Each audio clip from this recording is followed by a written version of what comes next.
Greetings, War Thunderers. This is Longshot with another Analyze This video, looking at a realistic battle featuring a stock level Focke-Wulf 190 A-4.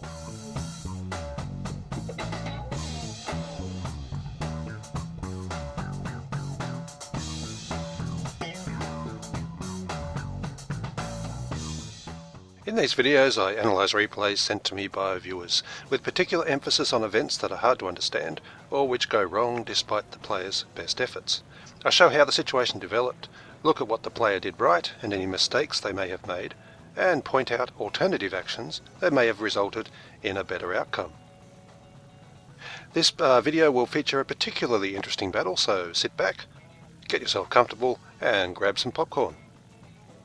Okay, this replay was sent to me by a long-time subscriber, TrangleC, who writes, "Dear Longshot, flying my stock level Focke-Wulf 190 A4, I was bounced by two P-47s with energy advantage and didn't see a chance to get away or turn the tables. My defensive flying could have been better, of course, but it might be interesting to analyse which mistakes got me into that situation in the first place. Now, as I mentioned in the intro, this plane was at stock level and as such was flying at a severe handicap. The A4 is a specialist interceptor and boom and zoomer. It relies on attacking with an energy advantage and being able to dive and run away from trouble. If it hasn't the speed to run away, the best you can hope for is to use its excellent rolling ability and dodge enemy gunfire and force an overshoot, and if that doesn't happen, well, you'll probably be shot down. And with a stock level plane, getting that energy advantage is going to be very difficult, requiring a lot of patient positioning and for the enemy pilots to make mistakes. But straight away I can see a problem in this battle. Trangle has spawned in well after everyone else. My guess is that he had join in progress enabled, so not only is he at a disadvantage because of his plane, by joining late he's allowed the enemy to climb to altitude before he even got off the runway. So let's just watch a bit and see how the battle unfolds. There's a Corsair at altitude and an enemy Typhoon mowing the grass, but he's not going to last very long. There he goes. Trangle continues his gentle high-speed climb, and while he does so a grass-cutting B-25 appears, who will also have a very limited lifespan. Okay, now there's three enemies at altitude, but they seem not much higher than Trangle, who's about to pass 3,000 metres, so it's not like they've climbed very hard. Indeed, the Spitfire and P-39 have both decided to dive to ground level. There's only 7 enemy planes left, which is no surprise, as most of them seem to have suicidal tendencies and would probably be better off in arcade. But not all of them. Here's a P-47 that Trangle referred to, one of them, and here's the other, both cruising at 6,000 metres, far above Trangle and most of his teammates. And switching back to Trangle, he's tracking the Corsair, who's also decided that diving is the road to success, along with the Spitfire, who dived a little earlier. Inevitably, they're going to pull most of Trangle's team down after them, in a race to see who can get the kills. But not all of Trangle's team has dived. There's still a 190 at altitude, and I'll just sweep the camera around, and there we can see that one of the P-47s has been spotted. So that puts Trangle in a bit of an awkward situation. Does he join the queue of friendlies squabbling over scraps at ground level in hope of a kill, which he desperately needs to help research upgrades for his plane, or does he try to climb in his unperforming 190 and challenge the threat posed by the P-47s?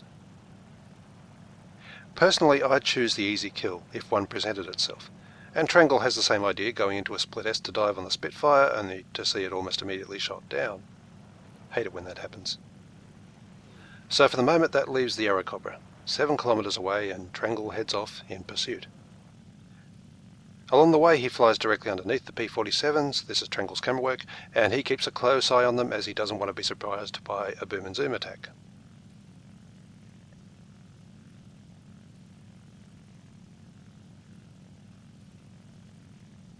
Now the Aerocobra's been shot down before he got there. That only leaves the two P-47s and that Corsair, which has only just appeared.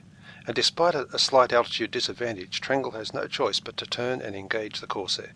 It's either that or risk getting no kills at all in this battle.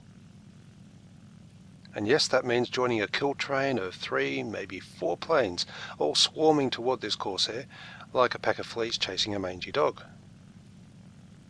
I feel sorry for this Corsair, I really do. He is doomed. And I don't blame Trangle for taking some long-range potshots here. The chances are the Corsair's going to outrun him, or someone else take the kill, and it's not like he's got much else to shoot at. Corsair's hitting the deck now, so he's running out of options. He just has to run and hope he can get away. And even though Trangle's still diving, the Corsair is now gradually leaving him behind. I would have expected the Corsair pilot to roll and dodge a little though. Flying straight like that, just asking to be taken out by a lucky round. And that's exactly what happens. At over 800 metres, Trangle manages to land some shells on target and bags himself a kill. None too soon either, looking at that G2 swooping in a few seconds too late. Okay, that leaves the two P-47s, and while Trangle starts his long slow climb, let's take a look at what they're up to. Still cruising at 5,000 metres, easily close enough to provide mutual support, and now they're expecting to face half a dozen fighters climbing up below them, which is bread and butter for boom and zoomers like these. And even as I speak, this one's diving into a boom and zoom attack, targeting that 109. Although he's lined this guy up from a long distance away, so there's plenty of time for the 109 pilot to spot the threat and take evasive action. The Thunderbolt pilot, and this one I'll refer to as Rob, does the right thing by simply easing up into a gentle zoom climb that will see him recover all the altitude that he lost in the attack. If these two players work together and maintain this kind of discipline, they won't be easy to dislodge. Anyway, let's check and see how Trangle's doing. Still climbing with a long way to go, and yes, he's well aware of the two Thunderbolts lurking high above the battlefield. The question is what, if anything, he can do to combat them in his stock level 190. At the moment he's actually headed back toward his airfield, as indeed is another 190 on his team, but Trangle decides he needs to do what he can to help. Yes, I speed the replay up a bit here, as nothing much happened while he climbed toward the combat zone. In fact, I'll skip ahead a bit.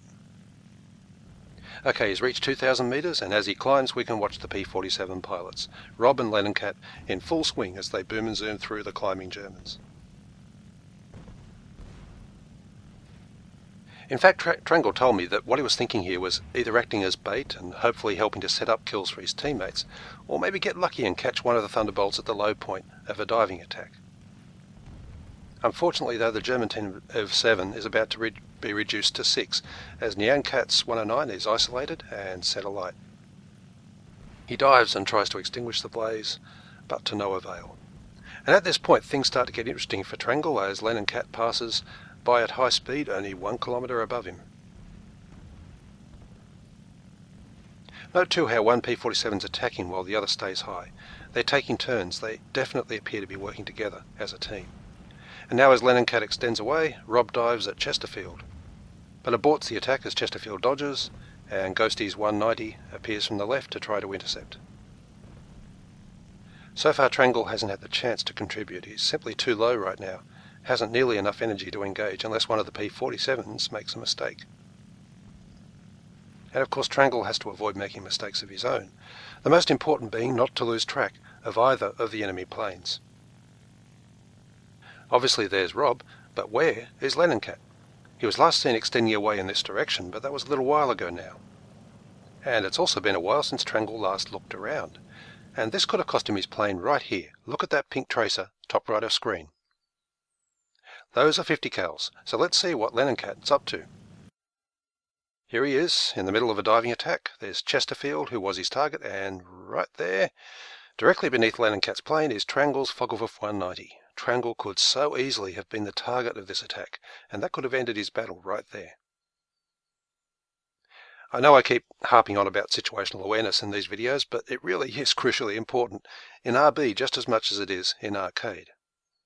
Okay, let's move along. Lennoncat extends away, Trangle heads off in the direction of Rob. Lennoncat's picked up a trailer, Spruelim's BF109 F4, and as he leads him away, Rob identifies him as a target and sets course for an intercept. Here is that F4. And there's going to be a really nice drag and bag now between the two Thunderbolts. Lennoncat's turned around, ducks under the head-on and leads Spruelim back in the direction of Rob, who has a trailer of his own in the form of a Focke-Wulf 190, and I'll just pause it here. The Axis team now has just 3 planes fighting the Thunderbolts, including Trangle, who's still trying to climb in his 190. The rest have all headed back to base. Remember that Trangle was climbing in order to support his teammates. Well, they're either dying or deserting him, and very soon that's going to leave him completely isolated against 2 Thunderbolts, who are working together and have an energy advantage. It pays not only to be aware of what your enemy is doing, but your own team as well. Anyway, let's see how this dragon bag plays out. Cat switches to the 190 and Rob targets Sprillem's 109, ripping off a wing. And that was brutally effective. Teamwork is OP, Gaijin, please nerf. And now Trangle is in trouble. Cat has picked him out as the next target and is even now beginning a diving attack. It's going to be quite a steep angle though, and yes, Trangle has little trouble ducking underneath. And here Cat makes a potentially serious mistake. As he dived for that awkward attack, he rolled to match Trangle's heading, and now he's pulling up hoping for a second shot. Problem is he's carrying far too much speed. He's already overshot Trangle and he's about to lift up right into the path of his 190's cannon. And not only that, by pulling up so sharply, he'll lose a lot of his speed from the dive, and now he can't get away. He can't extend or zoom climb, instead he's forced into guns defense. Trangle can count himself extremely unlucky not to get a kill here. But just as things are looking grim for Cat, his friend Rob appears. When we last saw Rob, he was extending away and being chased by a 190 flown by Bruno. Rob's not in a position to attack Trangle yet, and while Trangle settles in on Cat 6, let's see what things look like from Rob's perspective. Right, there's Bruno. Cat's approaching him for a head-on, which means yes, there's Trangle chasing him. Rob can attack either plane here, but it makes sense he'd dive on Trangle in order to save his teammate. But Trangle is fixated on the target and doesn't see the danger. And if he had, he could possibly have escaped by performing a hard split S and look to link up with Bruno, who's somewhere trailing behind us. But only now is Trangle aware of the danger. In the nick of time, he pulls off to the side and goes evasive, using the rolling ability of his 190 to stay out of the Thunderbolt's guns, and cutting his engine to try and force an overshoot, which he does. The problem is that he's dealing with two planes, not one, and these guys are continuing to display high-quality teamwork. Rob has overshot Trangle, but his attack has given Cat the breathing space to turn and re-engage. Rob taps out and flies off to deal with Bruno. Cat takes over. Problem now is that Trangle's running out of altitude, and he's showing some great evasive skills and tries for another overshoot, but I think Cat was wise to it and reduced throttle. I just paused it here because Cat lost a flap, and I thought Bruno might have flown to the rescue, but no, I think he simply tried to deploy the flaps at too high a speed in an effort to slow down.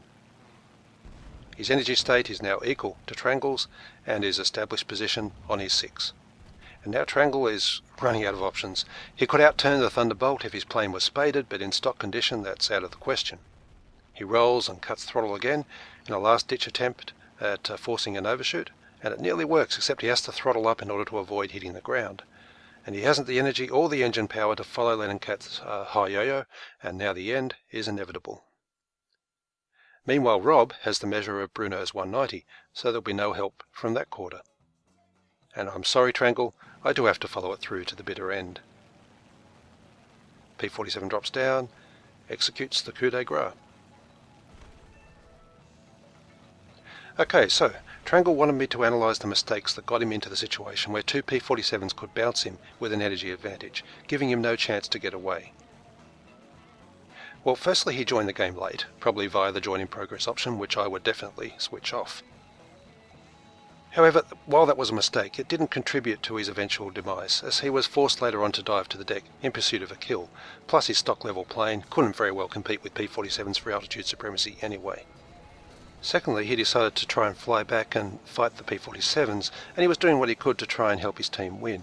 And even though that put him in a position where he'd eventually come under attack, he was choosing to fight rather than fly passively, and that to me is praiseworthy. By the way, Cat's making a mistake here, trying to pursue a kill at low altitude on his own while his teammate Rob returns to base. He's going to be attacked by German fighters that have now reloaded and have an altitude advantage, so this is going to be Cat's undoing. Rob, on the other hand, has flown perfectly. I have not seen him put a foot wrong in this entire battle. Anyway, so where did Trangle go wrong? Well, as is so often the case, it comes down to situational awareness.